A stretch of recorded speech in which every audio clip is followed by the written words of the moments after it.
बूढ़ा हो गया वो बाप, शरीर सूख गया। बुढ़ापा क्या है? जंग लगा लोहा। लोहे पर जंग लगता है जब पानी की मार पड़ती है, और जिंदगी को जंग लगता है जब अपनी औलाद का दुष्कार मिला करता है, जब अपनी औलाद से उपेक्षाएं मिला करती हैं। एक बात अंतर इतना है कि लोहे को जंग बाहर से लगता है और जिंदगी को जंग भीतर से लगा करता है। बाहर की जंग को मिटाने के लिए कोई रेख मार्ग मिल जाता है बाजार में, मगर भीतर की जंग मिटाने का कोई भी उपाय हमारे पास नहीं हुआ करता है। उस बूढ़े ने बच्चों को पढ़ाया लिखाया, उसकी पत्नी की मौत हो गई, अकेला बुढ़ापा, दो बेटे, एक डॉक्टर एक इंजीनियर, पढ़ा लिखा के बड़ा किया। बड़ा आश्चर्य होता है मुझे कि एक बाप अपने 4 बेटों को पढ़ा लिखा के योग्य बना देता है, अपने 4 बच्चों को खिला देता है एक बाप, लेकिन 4 बच्चे मिलकर के बुढ़ापे में एक बाप को रोटियां नहीं दे सकते हैं। मेरे भाई, जब छोटे थे तो इस बाप ने तुम्हें खिलाया था, पिलाया था, आज बुढ़ापा है, 4 बच्चे रोटियां नहीं दे सकते उसको। अरे तुमसे अच्छा तो वो बंदर होता है जो नाच नाच कर मदारी का पेट भर दिया करता है। ध्यान रखिए, क्या जिंदगी है हमारी, क्या जीवन है हमारा। अपने ही घर में परायेपन का बोध, ऐसे रहते हैं जैसे पड़ोसी के घर में रह रहे हो। कल तक जहां हुकूमत चलती थी, आज 2 रोटी का भी इंतजार करना पड़ता है। मान्यवर, माँ बाप अपने बच्चों की जुबान नहीं दे सकते किसी को। क्या हालात बना दिए हैं कि बुढ़ापे में माँ बाप बच्चों के सामने चुपचाप हाथ बांधे खड़े रहते हैं। ध्यान रखें, उनके पास कुछ नहीं है। उस बूढ़े बाप को बहुएं पसंद नहीं करती थी, फूटी आंख नहीं सुहाता बूढ़ा उनको, बड़ी परेशान हो गई बहुएं। बूढ़े बाप ने देखा, यार इन बच्चों को मैंने पाला पोसा बड़ा किया, आप विचार तो करो एक बार, माँ बाप की तपस्याएं। मैं संत हूं, मैं दिगंबर संत हूं, लेकिन आज मैं आपके सामने कह रहा हूं कि 23 साल हो गए मुझे सन्यास में रहते रहते, लेकिन मैं विश्वास के साथ कहता हूं कि 23 साल में जितनी तपस्या मैंने नहीं की होगी, उससे ज्यादा तपस्या मेरी मां ने मुझे पालने में की होगी। क्या पाते हो तुम अपनी जिंदगी में? माँ बाप के एहसान। बड़ा आश्चर्य होता है कि जिस मां ने 9 महीने तुम्हें कोख में रखा, बुढ़ापे में उसको कमरे में नहीं रख सकते हो तुम। ध्यान रखिए, जिस मां ने आंचल का दूध पिलाया, उस मां को मटके का पानी नहीं पिला सकते हो। जिस मां ने, विचार करिए, आज जो तुम बोल रहे हो, अरे बेकार है वो औलाद जो अपने बाप को चुप कहती हो। ध्यान रखिए, कैसी औलाद है? माँ बाप कुछ बोलते हैं तो बच्चा कहता है आप चुप रहिए। अरे जीभ गल के गिर जाना चाहिए आपकी। माँ बाप को कहते हो चुप रहिए, जिसने बोलना सिखाया। जब तुम पैदा हुए थे तुम्हें तो बोलना भी नहीं आता था। बताइए, सबसे पहले बोलना किसने सिखाया था? इस माँ बाप ने, और इसी दिन के लिए सिखाया था कि जब तू बोलना सीख जाए तो हमें कहना कि तुम चुप रहो। ध्यान रखिए मान्यवर, माँ बाप के एहसानों से मुक्त नहीं हो सकते कभी। जब तुम्हें चलते नहीं बनता था ना, किसने चलना सिखाया था? बताइए, उंगली पकड़ के किसने चलना सिखाया था? इस माँ ने सिखाया था, इस पिता ने सिखाया था। ये तुम्हारे लिए घोड़ा बना था, तुम उसकी पीठ पर सवार हुए थे। कितना खुश होता था वो बाप जब तुम पहली बार चलना सीखे थे। चलते थे, गिर जाते थे, चलते थे, जैसे ही गिरने लगते थे पापा आकर पकड़ लिया करते थे। एक बात तो बता दो, युवाओं से मेरा निवेदन है, जब तुमसे चलते नहीं बनता था तो माँ बाप ने उंगली पकड़ी थी, और आज उनसे चलते नहीं बनता तो तुम उनका हाथ नहीं पकड़ सकते हो। तुम्हें उनका हाथ पकड़ने में शर्म आती है, तुम्हें गाड़ी में बिठा के मंदिर ले जाने में शर्म आती है, तुम्हें शर्म आती है अपने माँ बाप को सहारा देने में। वाह रे इंसान, विचार करिए। याद है तुम्हें जब बचपन में स्कूल जाते थे तो माँ क्या करती थी? तुम्हारे टिफिन में 2 रोटी रखती थी। बेटा पढ़ाई भी करना, भूख लगे तो ये रोटियां खा लेना। स्कूल में रहने के बाद भी माँ तुम्हारा ख्याल रखती थी, और जब स्कूल जाते थे तो माँ पिता 1 रुपया 2 रुपया तुम्हारी जेब में डाल दिया करता था। विचार करो आप, कि जिस माँ ने टिफिन में 2 रोटियां रखी हैं, बुढ़ापे में आज उस माँ की थाली में 2 रोटी नहीं है। और जिस बाप ने जेब में पैसे डाले थे, आज वो बाप बिना पैसे के घर में जिंदगी जी रहा है, एक एक पैसे को तरसता है, उसे शर्म आती है अपनी औलाद से पैसा मांगने में। एक बात तो बता दो, युवाओं से मेरा निवेदन है कि बचपन में तुमने पिता की जेब से पैसे निकाले थे तो पिता तो गुस्सा नहीं हुए थे ना? पिता तो सोचते थे बच्चा है, निकाल लिया, खर्च करेगा, कोई बात नहीं है। बचपन में पिता के जेब से पैसे निकालते तब पिता को गुस्सा नहीं आया। और आज बुढ़ापे में बाप यदि तुम्हारी जेब से पैसा निकाले तो तुम्हें गुस्सा क्यों आता है? मैं आपसे पूछना चाहता हूं, युवाओं से मेरा प्रश्न है, आज आपको गुस्सा क्यों आता है? आज पिता को इजाजत क्यों लेना पड़ती है? एक बात आपसे निवेदन करने जा रहा हूं, मान्यवर, जब तुम छोटे थे ना, ये वही बाप है, तुम्हारे घर में एक चिड़िया आती थी, तुम बचपन में छोटे में पूछते थे पापा ये क्या है? पापा कहते थे बेटा चिड़िया है। फिर थोड़ी देर बाद चिड़िया आती थी, पापा ये क्या है? बेटा ये चिड़िया है। फिर चिड़िया आई, पापा ये क्या है? तुमने 10 बार पूछा, बाप ने 10 बार बताया बेटा ये चिड़िया है। पापा को गुस्सा नहीं आया ना? और जब बुढ़ापे में एक बाप किसी बात को 2 बार पूछ लेता है तो आप कहते हो तुम्हें एक बार का समझ में नहीं आता है, बार बार पूछते रहते हो। कितनी बार समझाऊं तुमको? बताओ, तुमने 10 बार पूछा तो पापा ने गुस्सा नहीं किया, आज पापा ने 2 बार पूछ लिया तो तुमको गुस्सा आ गया। तुम कहते हो कि माँ बाप जिद करते हैं, बुढ़ापे में परेशान करते हैं। तुमने भी बहुत जिद की थी जब तुम अपने माँ बाप के साथ बाजार गए थे, खिलौने के लिए मचल गए थे, पापा यही खिलौना लूंगा, पापा के पास पैसे नहीं थे, पापा मुझे यही वाला चाहिए। सोचिए, आप विचार करिए, बाप के पास कुछ नहीं था, तुमने डिमांड की, तुमने जिद की, तुम भी तो सड़क पर मचल गए थे, बाजार में रोने लगे थे, तब पापा को गुस्सा नहीं आया। और आज माँ बाप थोड़ी सी जिद कर ले, तुमको गुस्सा आ जाता है। किस काम की जिंदगी है ये तुम्हारी? मान्यवर, विचार करिए, तुमने कितना परेशान किया है माँ बाप को। उस परेशानी का यदि 1% भी चुका सको तो माँ बाप खुशी से अपनी जिंदगी जी लेंगे। मेरे भाई, मैं आपसे निवेदन करता हूं, माँ बाप का सम्मान ना कर सको कोई बात नहीं है, ज्यादा उनका मान प्रतिष्ठा ना दे सको कोई बात नहीं, लेकिन मेरा आपसे आज एक निवेदन है, इज्जत ना दे सको कोई बात नहीं, मगर ऐसा तो करो कि माँ बाप इज्जत से उस घर में रह सके, ध्यान रखे। इतना तो कर सकते हो ना कि सम्मान की जिंदगी जी सके। वो क्या करते हम माँ बाप के लिए? स्वामी विवेकानंद बहुत बड़े संत हुए, अमेरिका गए, उन्होंने अपना भाषण दिया, प्रवचन दिया, मां पर बहुत अच्छा बोलते थे।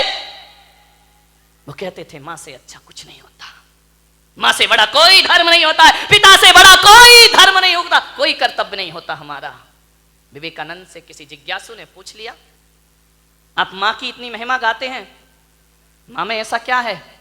धरती पर आए हैं तो मां तो मिलेगी मिलेगी, इसमें कौन सा एहसान? और हर मां बाप पाल पोस के बड़ा करते हैं, कोई बड़ा काम नहीं कर दिया उन्होंने। धरती पर आओगे तो मां बाप तो मिलेंगे ही मिलेंगे।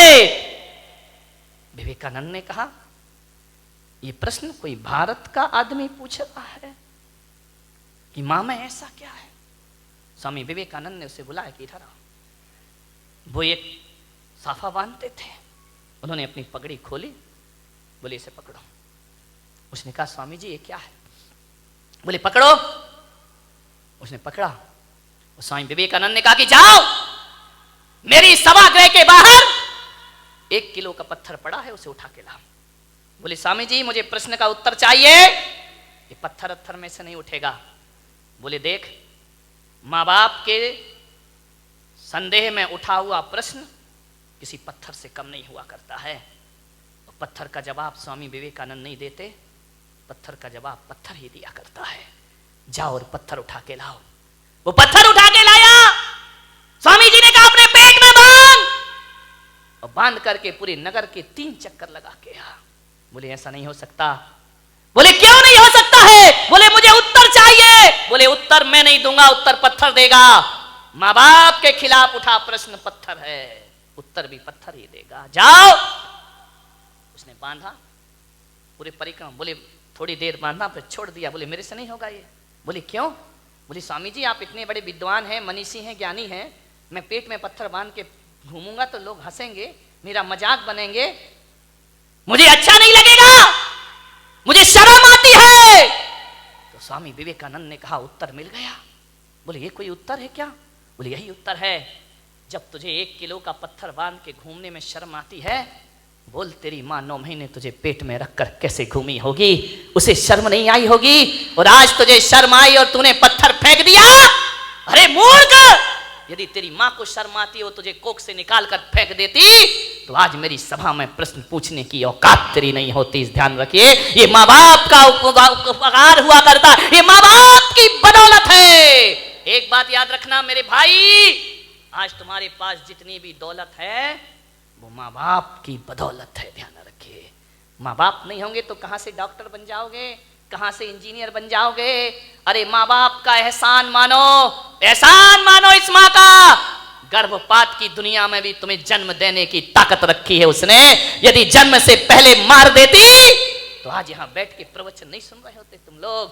आज जो इज्जत तुमने कमाई है ना, ये मत सोचना कि पढ़ लिख के इज्जत कमाई है, ये मत सोचना कि दौलत कमा के इज्जत कमाई है। आज किसी संत की सभा में इज्जत से बैठे हो तो अपनी बदौलत नहीं, अपने माँ बाप की बदौलत बैठे हुए हो। ध्यान रखिए, मेरा आपसे निवेदन है, यदि ये माँ तुम्हें जन्म दे के किसी कचड़े घर में फेंक देती ना, जैसे आज बुढ़ापे में तुम उसे फेंक रहे हो, यदि बचपन में इस माँ ने फेंक दिया होता ना तो ना तुम्हारी जात का पता चलता, ना तुम्हारे बाप का पता चलता, और इस धरती पर नाजायज औलाद बनकर जीते रहते।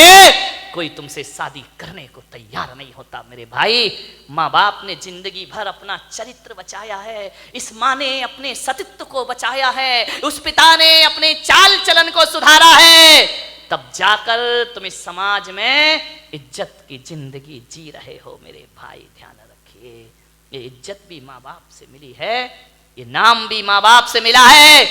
और तुम्हें डॉक्टर बनाने से पहले तुम्हें डॉक्टर बनाने का सपना माँ बाप ने देखा था, तुमने बाद में, तुम्हें तो अकल भी नहीं थी, तुम्हें तो समझ भी नहीं थी कि इंजीनियर क्या होता है, डॉक्टर क्या होता है। माँ बाप तुम्हें बनाते हैं। आज तुम जहां भी हो, संतों की बदौलत, भगवान की बदौलत हो या ना हो, माँ बाप की बदौलत आज तुम जहां पर भी हो। ध्यान रखिए, माँ बाप का हाथ है इसमें।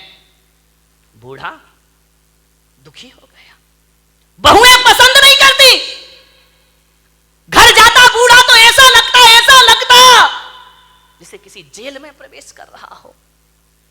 पत्नी भी नहीं, फोटो लगी है पत्नी की, लेटा हुआ है पलंग पर, कभी पत्नी को देखता है, कभी अपने आप को देखता है। रात कटती है करवट में, पता नहीं चलता कितनी लंबी रात है। यूं तो अमावस 15 दिन में एक बार आती है, लेकिन उस बूढ़े की जिंदगी में तो अमावस ही अमावस थी, पूर्णिमा तो कभी आ ही नहीं पाई। सुबह ताने भरे शब्दों से नाश्ता मिलता, उलाहना दे करके 2 रोटी मिलती, करते क्या हो तुम यहां बैठे बैठे? कुछ नहीं बोला बूढ़ा। ठीक है, जाए भी तो जाए कहां? बड़ा दुखी था, मर भी नहीं सकता, मौत भी नहीं आती, जी भी नहीं सकता, जीने जैसा कुछ बचा भी नहीं है। बहुत दुखी है बूढ़ा। थोड़ा बहुत टहलाता, यार दोस्तों में बैठता, शरीर में ताकत नहीं, कुछ कमाए, कुछ मेहनत करे, फिर घर लौट आता। और घर लौटता तो ऐसा लगता कि किस दरिंदगी की जिंदगी में मैं वापस लौट आया हूं। कोई ढंग से बात नहीं करता, बेटे के पास टाइम नहीं, वो क्लिनिक से आता, वो साइड से आता, नहाता धोता, टीवी के सामने बैठ जा। बूढ़े बाप से कोई कुछ नहीं पूछता। मैं युवाओं से निवेदन करूंगा, बूढ़े माँ बाप को बुढ़ापे में कुछ नहीं चाहिए, कुछ नहीं चाहिए। कोई बूढ़े माँ बाप नहीं कहेंगे अच्छा कमरा दो, अच्छा बंगला दो, गाड़ी दो, मोटर दो, अच्छा खाना दो, कोई माँ बाप नहीं। आपसे निवेदन है, जब कोई बेटा विदेश जाता है ना घूमने के लिए, पढ़ने के लिए, यदि वो पत्नी से पूछता है क्या लेकर आऊं, पत्नी कहती मेरे लिए हार लेकर आना। बच्चे से पूछता बेटा तेरे लिए क्या लेके आऊं, वो कहता है मोबाइल लेके आना। बहन से पूछता है तेरे लिए क्या लेकर आऊं, वो कहती अच्छे से सूट लेकर के आना। लेकिन जब माँ से पूछता है माँ मैं विदेश जा रहा हूं, बता तेरे लिए क्या लेकर आऊं, तो तो माँ कहती है मेरे पास सब कुछ है मेरे बच्चे, कुछ लाए या ना लाए, मेरा लाल तू वापिस आ जाए, इससे बड़ा उपहार मेरे लिए दुनिया में कोई दूसरा नहीं। एक माँ है जो केवल तुम्हें चाहती है, तुम्हें बस, बाकी सारे रिश्ते तो तुमसे कुछ चाहते हैं। ध्यान रखिए, तुम्हें चाहने वाला कौन है? मान्यवर, क्या चाहिए एक बूढ़े माँ बाप को? पत्नी डिमांड कर सकती है साड़ी की, आभूषण की, माँ बाप तो नहीं करते। कोई उन्हें अच्छा पहनना नहीं चाहिए, उन्हें अच्छा कपड़ा नहीं चाहिए, उन्हें तो सब जीवन जी लिया है। ध्यान रखना, लड़कों से मेरा निवेदन है, बूढ़े माँ बाप को केवल प्रेम के 2 शब्द चाहिए। रूखी रोटी दे देना, ऑफिस से दुकान से जब भी लौटो 2 मिनट अपने माँ बाप के पास जरूर बैठना, उनका हाल चाल पूछ लेना, समस्या का समाधान कर पाओ या ना कर पाओ 2 शब्द प्यार के बोलना कि पापा जी कोई तकलीफ तो नहीं है ना, कोई कष्ट तो नहीं है ना, आपकी तबीयत ठीक है ना, बस इतना बोल दो। ध्यान रखिए, कुछ नहीं चाहिए माँ बाप को। एक माँ को इतना ही तो सुनना है कि माँ से इतना बोल दे बेटा कि मम्मी तू ठीक है ना। मैं आज आपसे पूछता हूं, एक सच्चा बेटा होगा तो आज जाके घर में माँ बाप से पूछेगा कि माँ बाप, माता पिता जब तुमने मुझे जन्म दिया था क्या सोच के जन्म दिया था? एक बात पूछना प्रश्न अपनी माँ बाप से, क्या सोच के तुमने जन्म दिया था मुझे? आप बताओ पिताजी, जैसा आपने सोचा था मैं उसके अनुसार हूं या नहीं हूं? पूछ लो एक बार अपने माँ बाप से, किन अरमानों से जन्म दे के पाल पोस के बड़ा किया था, मैं आपकी इच्छाओं के अनुरूप जीवन जी रहा हूं या नहीं जी रहा हूं? और माँ बाप यदि कुछ ना बोले तो समझना कि तुम अभी वैसा जीवन नहीं जी रहे हो। और मैं पुलक सागर आपको कहता हूं कि माँ बाप यदि चुप हो जाएं तो कसम खा लेना कि आज से मैं माँ बाप के अनुसार जिंदगी जीने का प्रयास करूंगा। ध्यान रखिए, और जो बेटा ऐसा कर लेगा वो किसी संत से कम नहीं हुआ करता है। बेटा उदास रहने लगी, बीमार रहने लगी।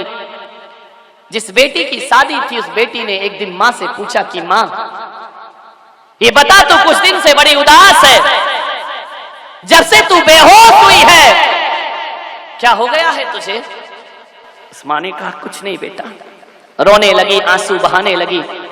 बेटी ने कहा मम्मी आज तुम्हें बताना पड़ेगा, तुमको तकलीफ किस बात की है? अकेले कमरे में पकड़ के ले गई लड़की को, बोली बेटी मुझे माफ कर, मुझे शर्म आती है तुझे बताने में। बोले हुआ क्या माँ? बोले बेटा मुझे कुछ नहीं मालूम, लेकिन आज मैं शर्म से पारी पारी हूं। उस बेटी ने कहा माँ तू बता तो तुझे क्या हुआ है? बोले बेटी जब तेरी माँ बनने की उम्र है तब मैं मां बन रही हूं। बेटी ने ऊपर से नीचे तक देखा, इस उम्र में मां, बस यही तो तकलीफ है बेटा। क्या सोचा?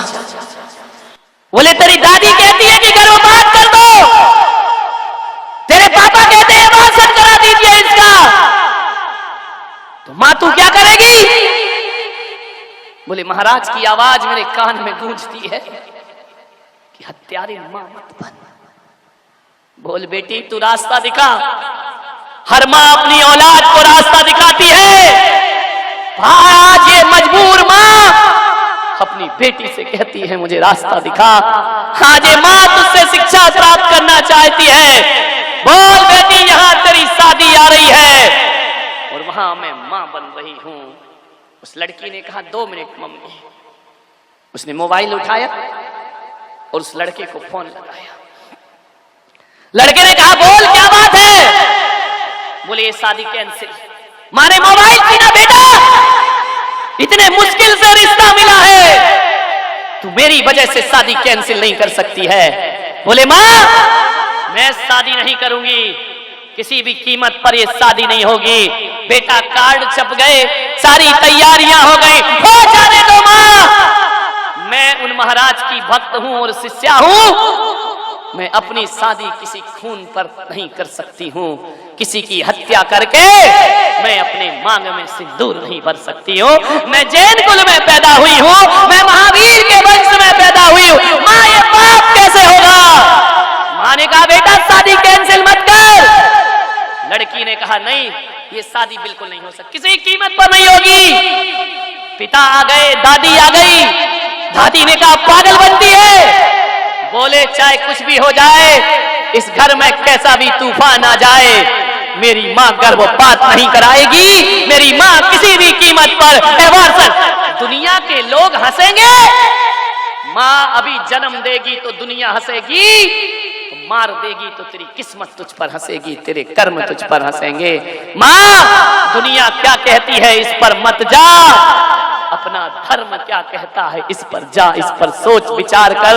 हम अहिंसक लोग हैं, हम रात्रि में भोजन नहीं करते, हम पानी छान कर पीते हैं। बता माँ फिर इस बच्चे की हत्या कैसे करा सकती है? उस लड़की ने कहा मैं तुमसे शादी नहीं करूंगी। लड़के ने कहा बात क्या है? लड़की ने सारी चीज बताई। लड़का बोला पगली, मैं भी तो किसी जैन खानदान में पैदा हुआ हूं, तू जब कहेगी तब शादी होगी। अरे लड़कियां तो दुनिया में हजारों मिलती हैं, लेकिन तेरे जैसी लड़की दुनिया में कहीं प्राप्त नहीं हो सकती है। मेरी शादी होगी तो तेरे से होगी। कौन सा बड़ा पाप हो गया है? अरे किसी को जन्म देना पगली पाप नहीं है, किसी का जीवन लेना सबसे बड़ा पाप हुआ करता है। और उस लड़के ने उस लड़की का 2 साल इंतजार किया। ध्यान रखिए, जब तक उसकी माँ की कोख से बच्चे का जन्म नहीं हुआ और 1 साल बच्चा बड़ा नहीं हो गया, तब तक दोनों ने शादियां नहीं की। मेरी समाज की बेटियों, यदि माँ बाप गलत रास्ते पर जाएं तो तुम सच्ची बेटी बनने का सौभाग्य प्राप्त करिए। ऐसी सलाह अपने घरों में मत दीजिए, गर्भपात की सलाह मत दीजिए। किन बेटों की चाहत में गर्भपात कराती हो? बेटा कब पड़ोसी बन जाए कुछ नहीं कह सकते। एक माँ ने अपनी लड़की का गर्भपात कर दिया, डॉक्टर से पता किया कि मेरी कोख में क्या है, सोनोग्राफी कराई, बोले लड़की है। उसने कहा जितना भी पैसा लगे इसका एबॉर्शन कर दीजिए, मैं इसे जन्म नहीं देना चाहती हूं। बात आई गई हो गई। कुछ दिन बाद उसे बेटा हुआ, बेटे को पढ़ाया लिखाया बड़ा किया। एक दिन दुर्घटना घटी, एक एक्सीडेंट में उस महिला के पति की मौत हो गई। बहुत रोई, विधवा हो गई। ध्यान रखना, अपना ही कर्म लौट करके आता है। उसने सोचा मेरा पति तड़प तड़प के मरा है, डॉक्टरों ने उन्हें लिया नहीं, पहले पुलिस केस बनाओ, उसके बाद इलाज होगा। जब तक पुलिस आई, पति ने दम तोड़ दिया। उस औरत ने संकल्प किया अपने बेटे को डॉक्टर बनाऊंगी। बुरे दिन आए, गरीबी आई, बेटे ने, मां ने सब कुछ बेच दिया, गहने बेचे, मकान बेचा। जा बेटा तू डॉक्टर बन जा, मेरा एक ही सपना है, जैसा मेरा पति तड़प तड़प के मरा है ऐसा किसी का पति तड़प के ना मरे। कहते हैं बेटा पढ़ लिख कर बहुत बड़ा शहर में डॉक्टर बन गया। मां गांव में रह रही है, सब कुछ बेच करके झाड़ू पोछा करती और एक सपना देखती कि मेरा बेटा जिस दिन डॉक्टर बन जाएगा ये बुरे दिन मेरे खत्म हो जाएंगे हमेशा को। एक दिन डॉक्टर बन गया। बेटे ने मां की सुध ना ली, शहर की हवा लग गई। एक दिन बहुत बीमार पड़ी। गांव के लोगों ने कहा कि मां तेरा बेटा डॉक्टर है, जाकर इलाज करा। उसने कहा मेरा बेटा शहर में कहां रहता है, एड्रेस मुझे नहीं मालूम है। एक मां को बेटे का पता नहीं। गांव के लोगों ने कहा बहुत बड़ा डॉक्टर है, किसी को भी पूछेगी हर कोई पहुंचा देगा। अच्छा, मेरे पास जाने के लिए पैसा नहीं है। सोचो, जिस बेटे के लिए बेटियों की हत्या करती हो, उस मां के पास शहर जाने का पैसा नहीं है और बेटा बहुत बड़ा डॉक्टर है।